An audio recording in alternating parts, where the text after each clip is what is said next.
Hi guys, welcome back to my YouTube channel. My name is Cecilia, but I go by the name CeeChronicles on all my social media platforms. So if you're new on this channel, we do a lot of fragrance reviews, fashion and lifestyle content. And if that sounds like something that you may be, interested in seeing from time to time, guys, please do consider joining this family by subscribing. I'd appreciate it if you became part of this family.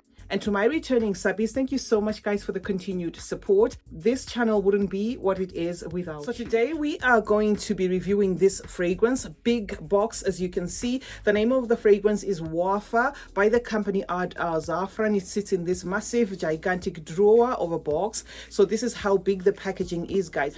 And then the fragrance itself sits in there. Okay, so it's going to be like a drawer that you have to open, and then you find the fragrance there. I'm going to take it out because I don't want to actually separate the cover from the actual drawer, so I'm going to try and yank it out just now, and then I'll show you the actual fragrance that we're here to talk about. This is the bottle. Now look at this, guys. Okay, these guys don't joke with packaging, but this is a bit overboard. I know people love this kind of packaging, but I'm not sure what it's I'm not quite sure what I think of it anymore, especially if you're a collector. These boxes, it's so heartbreaking to just throw them away, and yet it is like massive waste and could be affecting the environment, possibly affecting the environment as well. But anyway, that is not what you're here to talk about. This is how Wafa looks like, right? Black bottle with a suede like sticker there. That's just a sticker, guys. I think you can see the overlap there. So it's got like that suede like sticker with a gold imprint, and then the cap goes on to say Ard Al Zaafaran right there. Okay, and then of course some more writing there. Now I'm going to spray Wafa on my arm as usual for those who want to see the atomizer. So if you're interested in the atomizer, this is how it sprays. I kind of like this atomizer, guys. Very nice. Okay, very, very nice, because some of the atomizers will just throw fragrances all over. I managed to retrieve this pamphlet from one of my old fragrances, or it was in a drawer somewhere, actually. No, I didn't retrieve it from the fragrance. So this is not a pamphlet that comes with this particular fragrance, but it is a pamphlet that comes with the Ard Al Zaafaran fragrances. And on this pamphlet, I happen to have that Wafa there. Now, the reason why I'm going to read the notes here is, this is a fragrance that I'm conflicted. Some of the notes I think I can extract, and some I totally don't get. Some I have them in my head, like there are certain notes that I don't think are there on this pamphlet, but are there in the fragrance itself. Anyway, the note composition here says the top has plum and some incense, followed by Oris natural, and then rose and vanilla, and the base having patchouli, vetiver oil, and Peru blossom. This fragrance opens up with an obvious alcohol blast, okay, and the alcohol blast is not that of, it's not the sort that I get when I say this fragrance is alcoholic, where you say, oh, this fragrance is, say for instance, cheap, it smells of alcohol. That is not the sort of alcohol I get. I get a burst here of what feels possibly like rum, but then again, like I did say, the notes do not list rum there. So there is an alcohol, like a boozy kind of opening that you're gonna get offset. Now, this boozy, rummy opening is immediately followed by like an aromatic kind of herbal kind of thing, possibly from that Oris note. It comes across as though it's like you putting your nose to a jar of tea bags, like tea leaves, like sage, something along them lines, even thyme. So you are going to get that in the opening. And this opening again carries a sourness. This is almost immediately. It comes across as sweet and sour. Okay, so it's coming across as one package. Maybe wafts of almonds, like a green feel there as well. Almonds, maybe chocolate there, but those other notes I'm saying are not listed here. These are the notes that are coming to mind, or these are the notes, or this is the vibe I was getting while I was testing it as well as now. And then this fragrance, I'm going to cap it as gourmand. But here's the thing. This is a unisex fragrance, but the opening is very masculine leaning. So for the ladies who maybe don't want that kind of opening, it's going to come off as off-putting, right? Because it does have that greenness, that herbalness, a bit of what feels like maybe patchouli in there, kind of makes it like grassy, green, or, aromatic, that sort of thing, which can be a put off for some ladies. But this fragrance in the dry down, which is when it's, you know, all this has kind of, this upbeatness has gone down, I would say possibly an hour or so, it starts to open up to a beautiful, creamy even fragrance that a lot of women will possibly very much enjoy.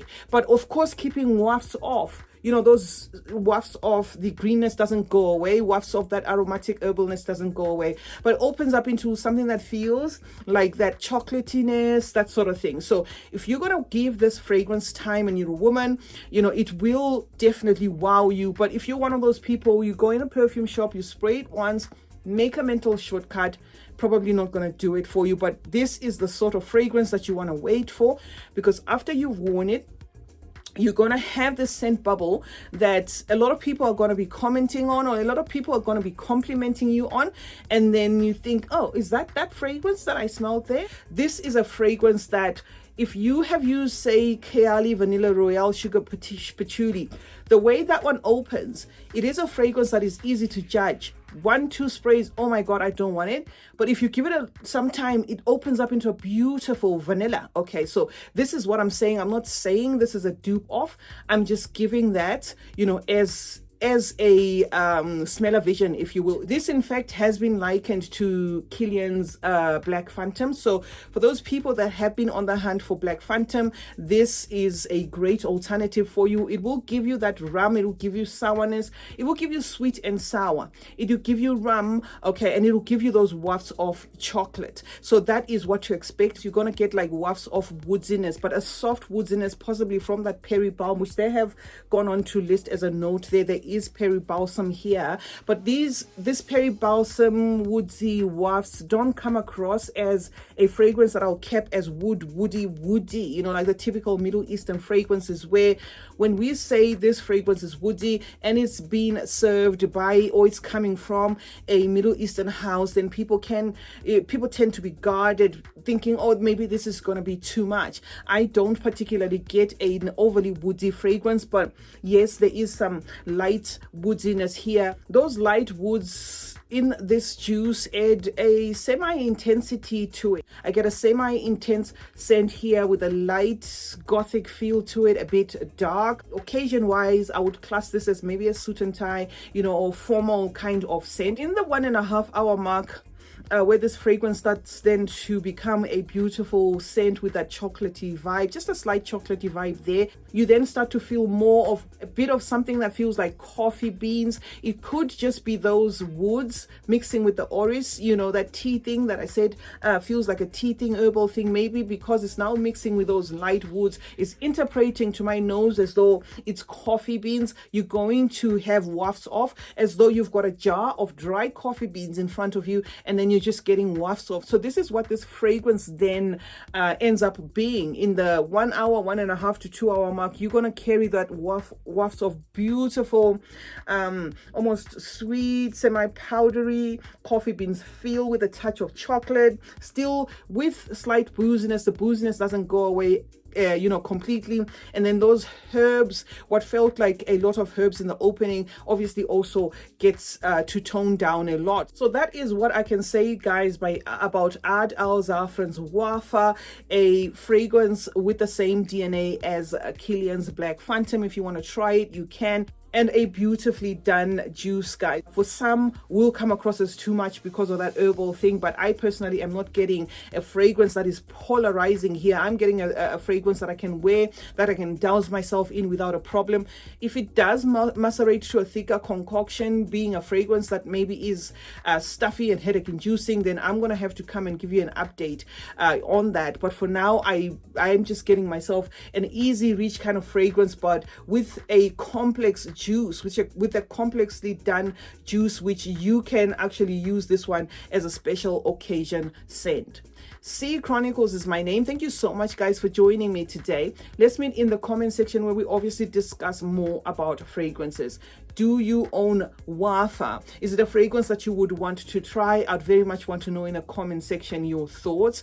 Turn on post notifications, guys. That way you get to be notified anytime I upload a video. Thank you so much for joining me today, and I hope you have subscribed.